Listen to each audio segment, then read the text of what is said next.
O Internacional trabalha hoje à tarde, volta aos treinamentos após o empate diante do Fluminense e o departamento médico praticamente vai escalar o time de Eduardo Cudê contra o Vasco agora no domingo. A previsão de público para o retorno da Casa Colorada. Lateral que era pretendido pelo Inter vai para a Premier League. René, o desabafo e a condição para o lateral ficar por aqui. E um pouquinho, claro, do jogo lá no Maracanã. A gente vai falar sobre tudo isso, então tu sabe. Fica comigo depois da vinheta.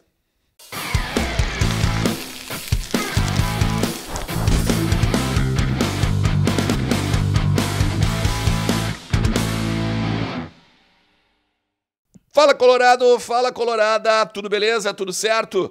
Vamos lá, vamos falar do Internacional um pouquinho e entender o que está acontecendo nos bastidores, lá no CT, morada dos Quero-Queros, também o Beira-Rio, palco da partida deste domingo, a volta para a Casa Colorada. Fica comigo até o final do vídeo, cara, te inscreve no canal também, ativa a notificação e deixa teu like, que ajuda pra caramba o meu trabalho. E não te esquece que KTO.com é minha parceira aqui e tem uma oportunidade de tu botar 20% de bônus no teu primeiro depósito. É só tu usar o cupom Ernest, que tá no link aqui, ó, no primeiro comentário fixado, ou então na descrição do vídeo, beleza? KTO.com é a melhor banca de apostas do Brasil, um lugar totalmente para tu te divertir e principalmente com responsabilidade, porque é um site para maior de 18 anos, beleza? Gente, eu sei que já passou muito tempo do jogo, tá? E a gente não vai falar muito sobre, porque tive algumas questões hoje para resolver pela parte da manhã e acabei não fazendo vídeo para a gente pegar e botar os destaques, os problemas da partida e tudo mais. Eu só acho que a gente tem que debater e comentar sobre uma questão, a competitividade. Eu entendo que o Internacional tinha 9 desfalques, eu entendo que a gente estava com um freio de mão muito puxado, tá? E acredito que sim, que por conta das viagens, por conta da questão física, defasagem e tudo mais. Só que assim, a gente não pode deixar de competir. Todas as vezes que a gente tentou competir, a gente foi melhor no jogo que os adversários. A gente não competiu contra o Vitória e a gente tomou lá no Barradão. A gente não competiu contra o Fluminense e deixou o lanterna do campeonato fazer com que o Internacional não ganhasse 3 pontos lá. Se o Inter tivesse forçado um pouquinho, poderia ter voltado com a vitória, principalmente depois do golaço do Igor Gomes. Acho sim que foi falha do Fabrício no gol, por mais que a bola tenha tomado, né, um ângulo diferente, fez uma curva na hora do chute do Ganso. Até coloquei nas minhas redes que foi um frango, mas depois revendo a opinião, acho que conversando com vocês e principalmente lendo as coisas que vocês postam, acho que não foi frango, mas que foi uma falha sim, ainda que o Fabrício tem um monte de serviços prestados já, mesmo nessa curta passagem, né, e algum crédito, porque diversas vezes foi o melhor da partida ou um dos melhores da partida aí nesses times aí que o Eduardo Cudê vem levando para o Campeonato Brasileiro, também para a Copa Sul-Americana. É uma pena que ele não pode jogar agora na semana que vem diante do Juventude pela Copa do Brasil, e aí a gente vai falar sobre algumas coisas também aqui. Acho que o Cudê, ele tem um discurso ainda muito esmorecido. Ele está muito cabisbaixo de que, tu vê os problemas que a gente tem e tudo mais, eu não tenho os jogadores, e acho que ele tem que largar esse discurso e talvez buscar alternativas para as coisas que ele não tem. Eu sei que ele não tem atacante, e talvez o Lucas Drummond deu muita liga no primeiro jogo que ele atuou, né, dando o passe para o gol do Bruno Henrique, mas daqui a pouco testar o Ricardo Matias, daqui a pouco fazer outro tipo de esquema com 2, de repente, 9 mais móveis, ou de repente até mesmo a possibilidade de botar mais guris, né? Eu acho que queimou o Gustavo Prado ontem. O Gustavo Prado não foi bem, mas porque todo o time não foi bem. Muita gente disse assim, pô, mas o Gustavo Prado não correu. Daí eu vou ironizar e vou te perguntar. É porque a gente viu todo mundo, né, dando aquele gás maravilhoso lá no Maracanã. Então eu acho que o Gabriel Carvalho deveria receber oportunidades. Talvez o Bernabé no lugar do Wanderson. O Bernabé é um cara muito mais de avanço, muito mais de ataque. Se o Wanderson está cansado, o Wanderson não está bem individualmente, tem que trocar o jogador. Então eu acho que ele tem que achar alternativas. Perdeu o Thiago Maia? Beleza, sem problema nenhum. Tem que, de repente, dar a oportunidade para o Bruno Gomes, para fazer a trinca de volantes ali. Ele não tem o Arangues, agora também por conta dos tornozelos. Tem que dar oportunidade para outro tipo de esquema. Bota o Fernando para frente, então para a volância, e bota um zagueiro ali no lugar dele. Bota o Gabriel Mercado para jogar. O Hugo Malho acabou jogando ainda ontem no lugar do Bernabé, né? E aí, nesse contexto todo que eu estou fazendo a avaliação do jogo, tem o futuro também. Porque é o seguinte, o Inter vai agora à tarde, ele vai fazer basicamente um checklist no departamento médico para saber se o Wesley pode jogar, para saber se o Thiago Maia pode jogar, se o Vitão tá ok, o Arangues daqui a pouco pode suportar as dores e tudo mais. Tem a questão do Bustos também, que está ainda em fase final da questão torácica, mas também tem todo o bastidor, aquele que a gente já trouxe aqui para vocês, da questão também da renegociação e da negociação da continuidade dele. Ontem haviam me garantido que ele jogava no domingo agora contra o Vasco. Hoje pela manhã já me disseram, vamos ver o que o DM vai dizer. Então é algo meio esporádico. O Ener Valencia está voltando e é importantíssimo a gente ter o atacante, né? Tem ainda a questão da avaliação do que ele perdeu na questão da defasagem física, porque é um treino diferente para encarar uma competição como a Copa América.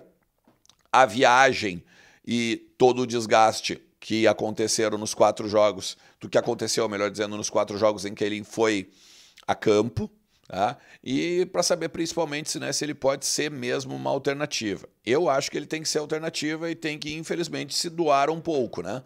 Porque mesmo que ele esteja cansado da viagem e tal, o Alário não está 100%. A gente vê muito claro isso e o Ener Valencia tem uma característica totalmente diferente.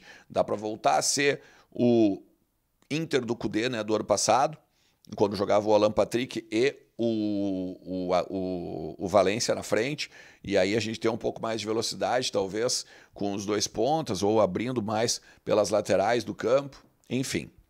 Falando em lateral, tá? O René tem uma condição para ficar, e essa condição ela não é imposta pelo jogador, ela é imposta pelo próprio clube, porque é o seguinte, o René ele tem um contrato até o final do ano. Então ele já poderia assinar um pré-contrato hoje com qualquer clube e poderia ser de graça do Inter. Ou o Inter simplesmente não renovar o contrato dele e ele seguir o seu futuro, o seu caminho.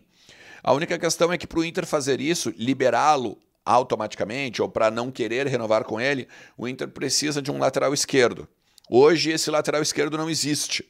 Não é verdade as informações de que estão saindo aí que o Inter vai fechar com o Alexandro.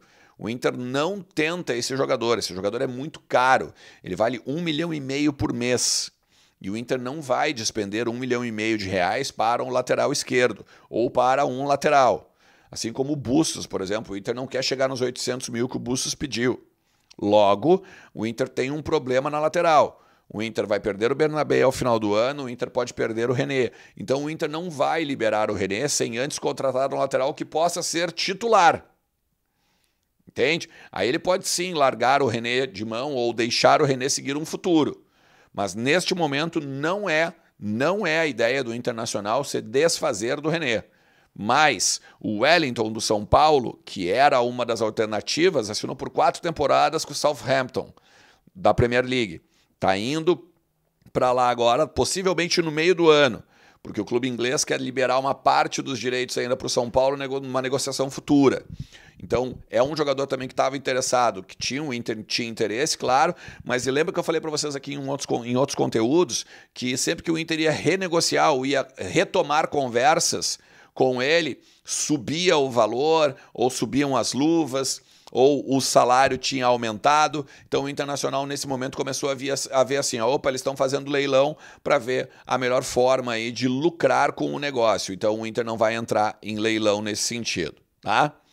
Antes de eu falar do jogo de domingo também, eu só quero te lembrar de uma coisa, ó. Tá ligado essa roupa aqui, ó? Tá ligado essa peça de roupa bonitona, né? Tu sabe onde é que tu encontra ela? Essa aqui é do Espírito Santo, tá? É na Arcadame Store, lá em Gravataí. Tem na descrição do vídeo, também tem o Instagram da Arcadame.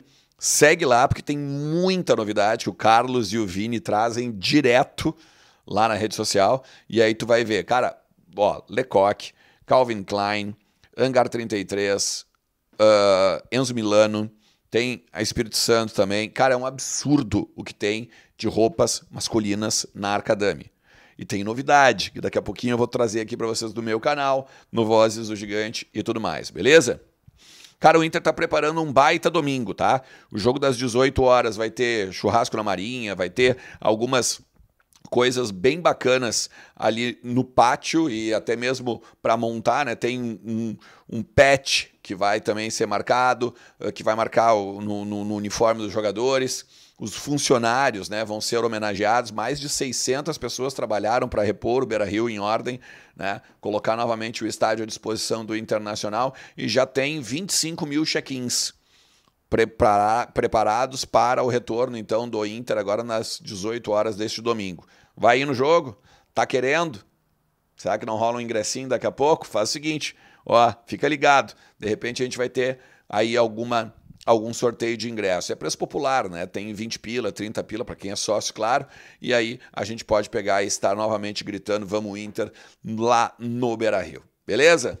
Tamo junto, se tu chegou até aqui, te agradeço demais, meu parceiro. A gente segue falando do nosso Colorado ao longo de todo o final de semana. Tenham um baita sábado, um baita domingo, a gente se fala. Abraço, tchau.